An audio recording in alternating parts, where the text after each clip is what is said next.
First off, shout out to my wife.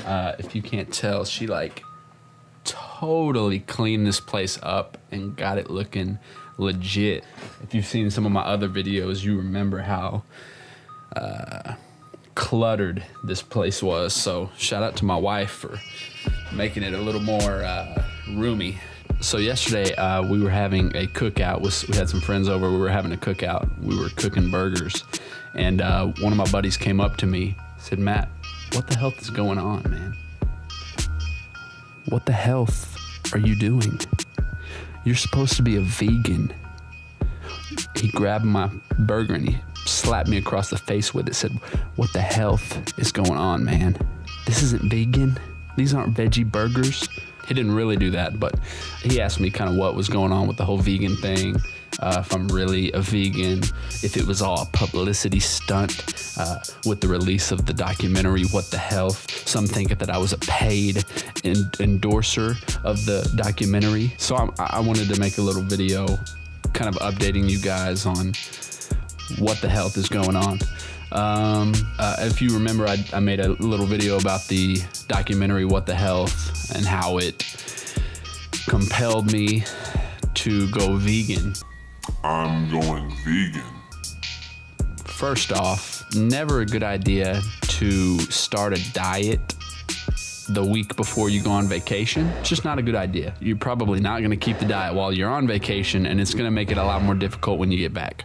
Second of all, while I was on vacation, I read a review of the documentary by Rob Wolf, and it went like minute by minute through the documentary, and basically like picked apart where, you know, some of the information that was presented didn't really have credible sources behind it. In some cases, it didn't have really any sources that he could find. I'll leave the link to that review in the description. But since then, I've read a few more reviews just kind of talking about how the What the Health documentary definitely had a vegan agenda behind it, but, you know, even more so just the animal rights part of it. Like, you know, there's obviously a large amount of people who are against like animals being killed, you know, for our benefit or for our, you know, pleasure or whatever. And, you know, in some ways I can understand that, you know. I just kind of decided that while I do advocate for, like, you know, animals not being put in cruel conditions, like I'm not for animal cruelty or anything like that. Like, you know, you see some videos that are against the meat industries and they really show kind of the harsh either conditions or treatment that some of the animals are put under, and I'm not really cool with that. I think I hear a crying baby. It's never a good sign. I do kind of advocate for more smaller farm meats. Like I'm not really into factory farm stuff. The more I look into it and read about it, I mean, that's one reason that we have to use so much antibiotics in our food, is because, yeah, it's definitely a crying baby.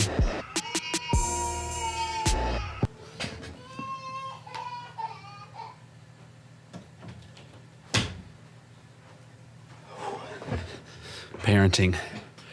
Anyway, I definitely think I want to support more smaller, maybe local farms when it comes to meat. There's a lot of info on the health benefits of grass-fed meat and, you know, kind of more free roaming pasture meat, whether that's, you know, chickens or even with eggs. There's studies showing that those have more health benefits. I would definitely encourage you guys, if you watch the documentary, to read Rob Wolf's review of the film or of the documentary. It was very, very, very insightful, very helpful in helping me kind of sort through some of the information that was presented, both good and bad. You know, one of the things I liked about the review is he didn't just like knock on every single thing about the documentary. He presented, strong cases against some of the points that were made, but then some of the points he agreed with. He said that this was a valid point, a valid concern, and in the end, I think whether you're, vegan or paleo or Atkins or whatever diet you're trying to do, I think all of those are trying to find a better way, a healthier way of eating, a healthier lifestyle, rather than try to be divisive and act like, no, I'm not with the vegans anymore. Like I understand there's plenty of good information that the vegan camp, puts out there. But then that doesn't mean I have to agree with it all. And at the end of the day, like, I'm going to make choices and decisions that I feel is best for me and my family. And so as far as being a vegan, I'm really not a vegan right now. I'm kind of stepping away from that. Definitely still wanting to implement more fruits and vegetables into my diet.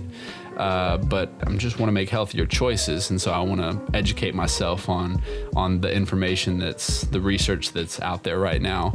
Just got done listening to Rob Wolf's Wired to Eat audiobook. Definitely recommend it. It's very scientific. Rob Wolf, I think, was a biochemist or something before he kind of did full-time writing and stuff. So I'm probably going to have to get the regular book so I can kind of go through it at my own pace. There were some times listening to the audiobook where stuff just was flying over my head right and left. But definitely read the review, and then if you want to hear more from Rob Wolf, check out his book, Wired to Eat. With that being said, I've got a crying baby I've got to tend to. If y'all have any questions for me, be sure and comment, like, or not. Either way, have a good day. I gotta go deal with this. Peace.